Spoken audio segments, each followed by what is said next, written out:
ఇది కంబదూరు మండలము అచ్చంపల్లి విలేజ్ నుండి మనకు ఒక అడ్వర్స్ ఈవెంట్ జరగడం జరిగింది. దాన్ని ఇన్వెస్టిగేట్ చేయగా డే బిఫోర్ ఎస్టర్డే అంటే నిన్నలేక మొన్న పెద్దమ్మ జాతర అనే ఫెస్టివల్ జరిగింది. ఆ ఫెస్టివల్లో భాగంగా మన గ్రామ ప్రజలు ఎవరైతే ఉన్నారో చికెన్ తినడం జరిగింది. చికెన్ తిన్న తర్వాత వాళ్లకు ఆ రోజు నైట్ నుండి ఇంకా నిన్న పొద్దున్న నుండి కొంతమందికి సిమ్టమ్స్ స్టార్ట్ అవ్వడం జరిగింది. సిమ్టమ్స్లో భాగంగా మోషన్స్ అంటే బేగులు అవ్వడము, వాంతి కవ్వడము, కడుపు నొప్పి, ఇలా వాళ్ళకు లక్షణాలు రావడం జరిగింది. ఈ లక్షణాలు వచ్చిన వాళ్ళల్లో మొదటిగా లక్షణం వచ్చినది ఒక చిన్న బాబు, 3 ఏళ్ల సంవత్సరము. అతను నిన్నలేక మొన్న సాయంత్రం 5 గంటలకి వాళ్ళ అవ్వ పక్కింటి వాళ్ళు ఇచ్చిన చికెన్ కానీ ఏదో ఒక చికెన్ పెట్టారంట ఆ బాబుకు, జాతరలో భాగంగా ఉండే చికెనే. ఆ చికెన్ తిన్న తర్వాత బాబు 2 గంటల తర్వాత లక్షణాలు మొదలయ్యాయి. బాబుకు విరేచనాలు అవ్వడంతో వాడిని లోకల్గా ఆర్ఎంపీ డాక్టర్ దగ్గరికి తరలించడం జరిగింది. బాబును అక్కడ తీసుకెళ్లిన తర్వాత ఆ డాక్టర్, ఆర్ఎంపీ డాక్టర్ ఆయన 2 సిరపులు పెట్టడం జరిగింది. ఆ సిరపులు వీళ్ళు వాడడం స్టార్ట్ చేశారు.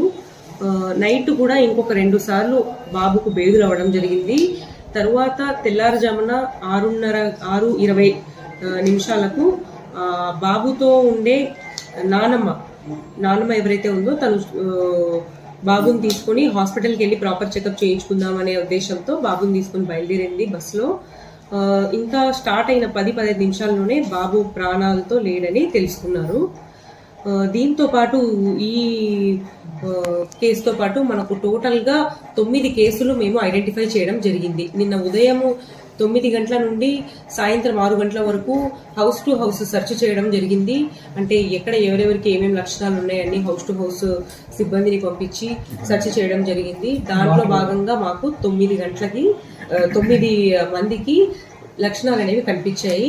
అందులో నుండి శాంపిల్స్ కూడా కలెక్ట్ చేసుకున్నాము. అందులో ఈ 9 మందిలో నుండి 2కి మేము అడ్మిషన్ లో పెట్టడం జరిగింది అనంతపురం గవర్నమెంట్ ఆసుపత్రిలో. మిగతా 7 స్టేబుల్ గా ఉన్నారు, ఎక్కువ ఇబ్బంది అయితే లేదు వాళ్లకు. ఈ రోజు నుండి కంటిన్యూస్ గా ఇంకొక 7 రోజులు మెడికల్ క్యాంపులు అనేవి అక్కడ జరుగుతాయి. ప్రజలకు ఏమన్నా ఇబ్బంది ఉన్నా కూడా ఐడెంటిఫై చేసి వాళ్ళని వెంటనే ప్రాపర్ గా ట్రీట్మెంట్ ఇవ్వడం కానీ ఇంకా అవన్నీ చూసుకుంటాము. నిన్న దీంట్లో భాగంగా జిల్లా నుండి జిల్లా ఇమ్యునైజేషన్ అధికారి గారు doctor Yugender sir and epidemic team కూడా రావడం జరిగింది. మా నుండి న్యూస్ తెలిసిన వెంటనే వాళ్ళు కూడా ఒక 1 అవర్లో స్పందించి వెంటనే వచ్చేసారు. వాళ్ళు కూడా దీని గురించి ఎంక్వైరీ చేశారు. తర్వాత ప్రజలని ఒక చోట కూర్చోబెట్టేసి దీని అవుట్ బ్రేక్ కి కారణము ఇలా అయ్యింది, ఇంకొకసారి కాకుండా మనం ఎలా ప్రివెంట్ చేసుకోవాలా అనేవన్నీ అవగాహన కల్పించారు సార్ గారు. అండ్ దాంతో పాటు మెడికల్ టీమ్స్ ని కూడా కంటిన్యూ చేయమన్నారు. అండ్ దీంట్లో భాగంగా డయేరియా క్యాంపెయిన్ అనేది మనకు ఒకటి స్టాప్ డయేరియా క్యాంపెయిన్ అనేది మనకు ఆల్రెడీ స్టార్ట్ అయ్యింది. మొత్తం ఇండియా దేశవ్యాప్తంగా స్టాప్ డయేరియా క్యాంపెయిన్ అనేది స్టార్ట్ అయింది. దాంట్లో భాగంగా మనం ఆల్రెడీ వాటర్ శాంపిల్ టెస్టింగ్ అంటాం అనమాట. అంటే మనం తాగే నీరు, తర్వాత యూజ్ చేసే నీరు ఏవైతే ఉన్నాయో శాంపిల్స్ తీసి టెస్ట్ చేస్తామన్నమాట. వారానికి 2 సార్లు టెస్ట్ చేస్తారు. ప్రతి విలేజ్ లోనూ జరుగుతుంది దీన్ని టెస్ట్ చేసే వాళ్ళు MLHP అని మన గ్రామంలో విలేజ్ హెల్త్ క్లినిక్ లో ఉంటారు. వాళ్ళు టెస్ట్ చేస్తున్నారు. ఆ రిపోర్ట్లు మెడికల్ ఆఫీసర్ ద్వారా డిస్ట్రిక్ట్ కి వెళ్తాయి అనమాట. అది లాస్ట్ వీక్ టెస్ట్ అచ్చంపల్లిలో లాస్ట్ వెడ్నెస్డే టెస్ట్ చేయడం జరిగింది ఆల్రెడీ ది క్యాంపెయిన్ భాగంగా. దాంట్లో అయితే రిపోర్ట్ శాంపిల్ నెగిటివ్ అనే వచ్చింది.